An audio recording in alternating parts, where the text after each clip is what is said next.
নির্বাচনকে ঘিরে একটা শব্দ আপনারা সবাই দেখতে পাচ্ছেন, সেটা হলো ইনক্লুসিভ। ইসলামিক দলগুলো এই শব্দ ব্যবহার করছে, অন্য দলগুলো তো করছে, ইসলামিক দলগুলো পর্যন্ত এই শব্দ ব্যবহার করছে। ইনক্লুসিভ মানে অন্তর্ভুক্তিমূলক।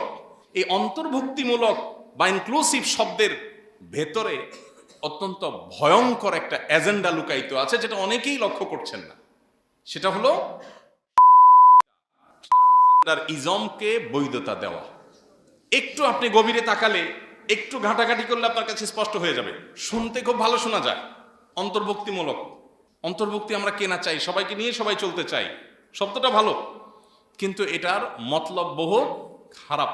এটা নিয়ে আপনি একটু ঘাটাঘাটি করেন, আপনি দেখবেন পৃথিবীর যে সমস্ত দেশে ট্রান্সজেন্ডার মতবাদ, যে সমস্ত দেশে এই যে বিকৃত মানসিকতা এগুলো প্রবেশ করেছে, আইনের আকার পেয়েছে, রূপ পেয়েছে, এগুলোতে এই শব্দ আগে ঢুকেছে, তারপরে এটা হয়েছে।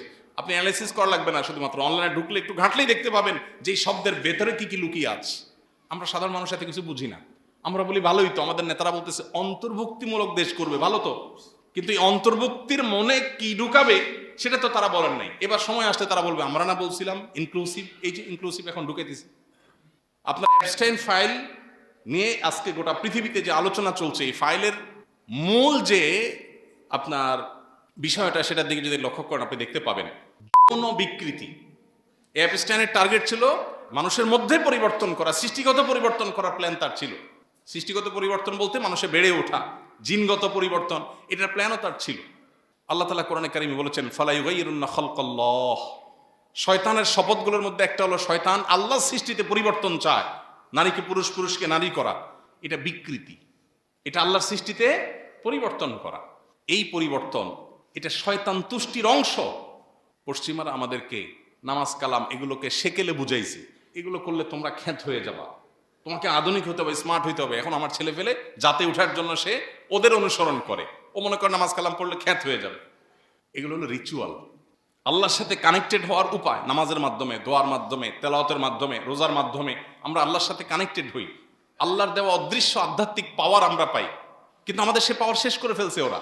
আমাদেরকে বিনোদনের নামে যা দিয়েছে এগুলো সবগুলো আমাদের আধ্যাত্মিক শক্তিকে ধ্বংস করার মাধ্যম। ওরা ঠিকই এই কাজগুলো করছে শয়তানকে তুষ্ট করার জন্য, বিপরীত এন্ড থেকে তারা রিচুয়াল করছে। এই যে যেটাকে আমরা দেখছি শিশু এবং নারী নির্যাতন, অ্যাবস্টাইনের এই বিশাল নেটওয়ার্কের মধ্যে যেটা চলেছে দীর্ঘদিন ধরে, এটা দেখে আমরা দেখছি এটাকে শিশু নির্যাতন, নারী নির্যাতন, আমরা দেখেছি এটাকে আপনার বিকৃতি, কিন্তু এটার সুস্পষ্ট দিক হলো শয়তান তুষ্টির উপাসনা, রিচুয়াল। আমরা যেরকম আল্লাহকে খুশি করার জন্য ইবাদত করি, ওটা ওই জন্য করে। আপনি একটু অনলাইনে ঘাটলেই দেখবেন বহু সাক্ষাৎকার, ওই পশ্চিমা দেশগুলোর, প্রভাবশালী দেশগুলোর বহু নাগরিকের সাক্ষাৎকার আছে যে তারা নিজের শিশু বলি দেয়। এই যে জুলুম, আমরা যেরকম পশু কোরবানি করে আল্লাহর সন্তুষ্টি চাই, ওরা শয়তানের সন্তুষ্টি ওইটার মাধ্যমে চায়, ওদের রিচুয়াল করে ওরা অগ্রসর হতে চায়। এই দেশের কৃষ্টি, কালচার, শিক্ষা, সভ্যতা, সংস্কৃতিকে ভিনদেশীরা নানাভাবে আরোপ করে।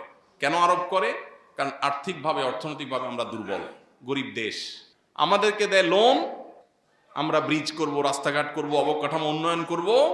বিদেশি শক্তিগুলো আমাদেরকে লোন দেয়, আর লোনের সাথে 10টা শর্ত দেয়, যেই শর্তের সাথে লোনের কোনো সম্পর্ক নেই। লোন রিলেটেড শর্ত থাকলেও একটা বিষয় হয়। লোন দেয় রাস্তাঘাট, কালভার্টের জন্য, শর্ত দেয় যে তুমি এখানে নারী স্বাধীনতার নামে এই কাম করবা। এর সাথে রাস্তাঘাটে কি সম্পর্ক? লোন দেয় কলকারখানার জন্য, অন্যান্য অবকাঠামোর জন্য, শিক্ষার জন্য, আর শর্ত দেয় তুমি এদেশে বৈধতা দিতে হবে। রাজনৈতিক দলগুলোর ঘাড়ের উপর ভর করে, নেতাদের উপরে ভর করে বিদেশি শক্তিগুলো আমাদের অর্থনৈতিক দুর্বলতাকে পুঁজি করে তারা আমাদের সমাজে নানা অপসংস্কৃতি, অপকালচার, শয়তানের অনেক রিচুয়াল, এগুলো আমাদেরকে সংস্কৃতির নামে, শিক্ষার নামে ঢুকায় দিচ্ছে। এটা যেন তারা না করেন, আল্লাহকে যেন তারা ভয় করেন, এটা তাদের প্রতি দত্ত আহ্বান। আর আমাদের দায়িত্বশীলতার জায়গা হলো আমরা চোখ কান খোলা রাখা। আমাদের দিন, আমাদের ইমান, আমাদের আইডেন্টিটি, আমাদের নিজস্ব কৃষ্টি, কালচার, সভ্যতা, সংস্কৃতির বিরুদ্ধে ভিনদেশি কোনো কিছু যেন কেউ চাপিয়ে দিতে না পারে, আমাদেরকে সজাগ থাকতে হবে। একজন মুসলমান হিসাবে ভোটার হন কিংবা প্রার্থী, আপনার জীবনে স্বপ্ন থাকতে হবে আল্লাহর বিধিবিধান দ্বারা আপনি শাসিত হবেন, আল্লাহর বিধিবিধান দ্বারা আপনি পরিচালিত হবেন, আল্লাহর বিধিবিধানকে শুধু মসজিদে নয় সর্বত্র প্রতিষ্ঠিত করবেন, এই স্বপ্ন আপনার অন্তরে আপনার চিন্তায় থাকতে হবে। যদি এটা না থাকে তাহলে কিয়ামতের দিন অনেক বড় প্রশ্নের মুখোমুখি হওয়ার সুযোগ আছে। আল্লাহ যদি জিজ্ঞাসা করেন, বান্দা নামাজ পড়ার সময় ফরজ, নফল, সুন্নত, ওয়াজিব এগুলা খুঁজছিলা, বাট মসজিদের বাইরে যে তোমার জীবন আছে, সে সামগ্রিক জীবনে তুমি আমার আদেশ নিষেধ এটা কি মাথায় একবার তোমার এসেছিল? একবারও তুমি জিজ্ঞাসা করেছিলে? তাহলে কি আমার দিনটা কি তোমার অপরিপূর্ণ মনে হয়েছে? আতুমিনুনা বিবাদিল কিতাবি ওয়া তাকফুরুনা বিবাদ, কোরআনের কিছু অংশকে মেনে আর কিছু অংশকে তুমি অন্য ইজম আর মতবাদের অনুসরণ করবার সিদ্ধান্ত গ্রহণ করেছিল, কুফরি করেছিলে। অতএব যারা নেতৃবৃন্দ আছেন, সীমাবদ্ধতার বিষয়গুলো আমরা জানি বিশ্ব বাস্তবতা, আমাদের দেশের সার্বিক পরিবেশ পরিস্থিতি, মানুষের মন মানসিকতা সব মিলিয়ে আমরা অনেক ভালো চাই, পারি না।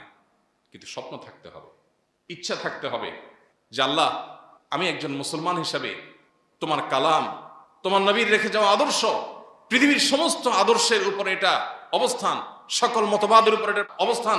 সকল মতবাদ সাময়িক, কোন সমাজে চল হয়, কোন সমাজে অচল, কোন যুগে সচল থাকে, কোন যুগে অচল হয়ে যায়। এটা কিয়ামত পর্যন্ত সচল স্টাবলিশ করতে পারছি না, প্রয়োগ করতে পারছি না। আমাদের দুর্বলতা, আমাদের ত্রুটি, আমাদের সীমাবদ্ধতা, আমাদের ইমানের দুর্বলতা। তোমার সিস্টেমের কোনো ত্রুটি নাই মালিক। আল্লাহর সাথে অন্তত এই কথাটা ক্লিয়ার রাখা দরকার। বিভিন্ন মানুষের তৈরি বাদ, মতবাদ, এগুলো আমাদের মনে, মস্তিষ্কে, মগজে এমন ভাবে গেঁথে গেছে, এগুলোকে আমরা নির্বিকল্প মনে করে বসে আছি, অথচ এগুলো কোথাও শান্তি দিতে পারছে না। চতুর্দিকে তাকালে আমরা দেখতে পাচ্ছি এপস্টাইনের যে ফাইলগুলো, এই ফাইলগুলো কি বলছে? এই বার্তাই দিচ্ছে। ঝকঝকে তকতকে যে সভ্যতা দেখতে পাচ্ছেন, এটার ভেতরের রূপটা অত্যন্ত ভয়ঙ্কর। কারণ আল্লাহর কাছে আনুগত্য পরিপূর্ণভাবে না করলে এখানে শান্তির কোনো পথ নাই। এই জন্য আমাদের নেতৃবৃন্দকে আল্লাহ তাআলা আল্লাহর পরিপূর্ণ গোলামি করার তৌফিক দান করুন। সেই সাথে তাদের প্রতি উদাত্ত আহ্বান, সুযোগ আল্লাহ তাআলা দিয়ে থাকেন, যারাই সুযোগ পাবেন এই সুযোগকে তারা সদ্ব্যবহার করলে আল্লাহর কাছে যেমন বিনিময় লাভ করবেন, মানুষের কাছেও স্বীকৃতি পাবেন। এদেশের মানুষ দীর্ঘদিন যাবৎ বঞ্চিত। বিচারটা সঠিকভাবে পাবে, অন্যায় বিচার হবে না, সে যেই হোক না কেন। এই জিনিসটা কি এদেশে এস্টাবলিশড হয়েছে? হয় নাই। আর যা হোক, ভেজাল খাবার কোথাও এদেশে নাই, কঠোর হস্তে দমন হয়ে গেছে। খাবার যা আছে সব ফ্রেশ আছে? নাই। অন্যায়, বিশৃঙ্খলা, পৃথিবীর অনেক দেশ আছে, তাদের অনেক খারাপ দিক থাকতে পারে, অমুসলিম প্রধান দেশ হতে পারে, কিন্তু তাদের সুশৃঙ্খলা আছে, অনেক বাহ্যিক ভালো জিনিস অন্তত আছে। আমাদের সেটাও নেই। তো আমাদের নেতৃবৃন্দ যারা আছেন, এদেশে মানুষ না পেতে এত বঞ্চিত যে সামান্য যদি পায় তারা শুকরিয়া বলবে অনেকভাবে। অতএব যদি তারা মানুষের জন্য সত্যি কাজ করবার নিয়ত করেন, এই নেতাদের মধ্যে যাদের নিয়ে আমাদের এত অভিযোগ, তাদের মধ্যেও টুকটাক ভালো মানুষ অল্প স্বল্প হলেও আছে না? এই মানুষগুলোকে মানুষ অন্তরের গভীরে জায়গা দেয় না? কি দিয়েছে তারা নিজেরা হয়তো তেমন কিছু দিতেও পারে নাই, শুধু নিজের সৎ থেকেছে। সাধারণ মানুষ, সর্বস্তরের মানুষ, ভিন্ন দলের মানুষ হলেও বলে যে মানুষটা ভালো, বলে না? তো আমাদের নেতৃবৃন্দ যারা একটু সুযোগ পেয়ে কানাডার বেগম পাড়ায় বাড়ি করার চিন্তা করছেন, একটু সুযোগ পেয়ে দুর্নীতি করে, উল্টাপাল্টা করে বিদেশে পাড়ি জমাবার আখের গোছানোর চিন্তা করছেন, তারা জনগণের মনের মণিকোঠার রাজা হওয়ার সুযোগ হাতছাড়া করবেন না। এই সুযোগটা সবসময় আসে না, আসবে না। যারা একবার সুযোগ হাতছাড়া করেছে তারা এখন আফসোস করতেছে সুযোগ হাতছাড়া করেছে। যারা সুযোগ পাবেন তারা যেন আফসোস করতে না হয়, আল্লাহকে যেন তারা